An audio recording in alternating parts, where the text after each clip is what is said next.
Zarya guide to Overwatch 2. This is my 7th video in this series. I'm just going through some tips and tricks from Overwatch 1 over my most played heroes. So I've gone through Roadhog, Genji, Soldier, Pharah, Crusade. I've just done Lucio. And now why not do Zarya? So what's changed? She's got 2 charges now, so I can do bubble on myself, which is clutch. Like, you've just got more tools to bait people out. Like, with your bubbles, you just need to be baiting cooldowns. So like, I'd run at the Roadhog, bait the bubble out, and now I've got an extra bubble to like pressure him and go in on him. So it's like, you just have more like tools to like go aggressive and go defensive and like do some little mind games on people. So great change, good fun. I've noticed she's got more health, 75 more health or shield, one of them, maybe a mix of the two.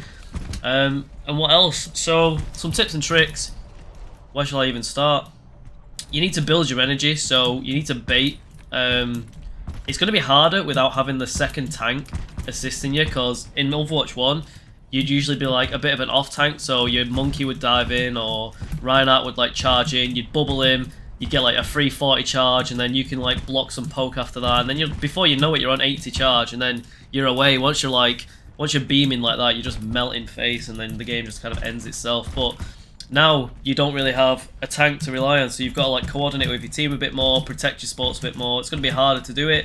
I'm pretty sure it deteriorates quicker as well, but don't quote me on that. So you've got to adjust your playstyle. That just comes with practice.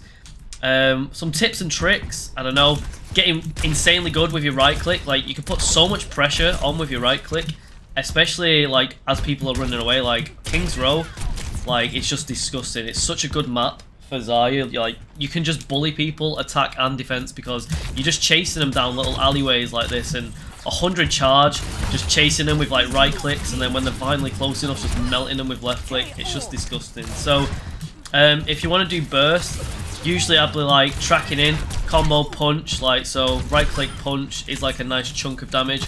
You'd be doing some like weird stuff like this. You can sort of juggle people on the ground with your right click as well, and you can also do like, you can go a bit higher than you usually would with your right click, so I can jump up there.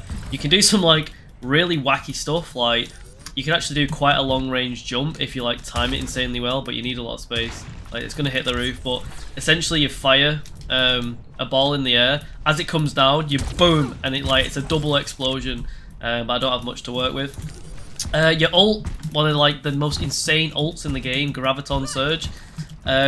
What I'd recommend for this, like, I don't know, it's all about timing and placement, and that just comes with experience. But you want to group at least, I mean, if you can assassinate like 1 to 2 people with it, it's a worthy ult. Like, if you can just like end a team fight and take 1 or 2 out, it was worth. But when I'm looking for like a grab spot, I like to like sneak up, maybe like find a position where you know it's going to be worth in a choke point.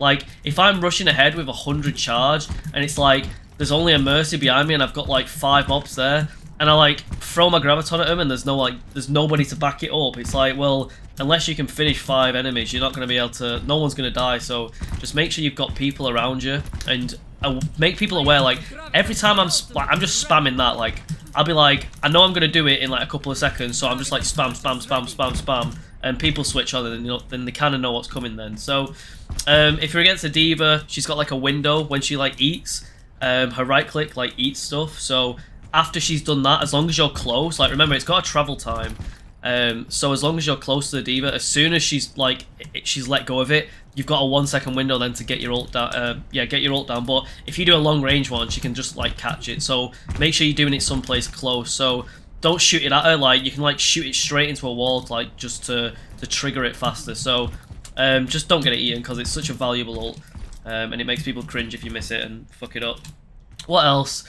I don't know, it's hard to say. Just tank for your team. You've got a lot of health, a lot of shield to work with, and use your shields as bait. Like, oh no, I'm on low health, and then they overcommit to you, and then you've got, boom, I've got 2 shields, and then before you know it, you're now on the front foot chasing them, and they're on the back foot because they've overcommitted. So tanking is all about, like, you've got to know when to move forwards and when to move backwards, and it's just like a health / cooldown balancing game. And it's like, you should just be doing like micro adjustments the entire time. Like, should I be going forward? Should I be pressing? Or should I be retreating right now? Should I be kiting? Like, and that just comes with experience. But just you should either be pushing or going forward. Don't just stand like here in a choke point, just doing this over and over again. You need to either be pushing a point or hiding or retreating where you're not taking damage, and then pressing. Like, I don't know, it's hard to explain in practice range, but watch some of my other games just to see how I play.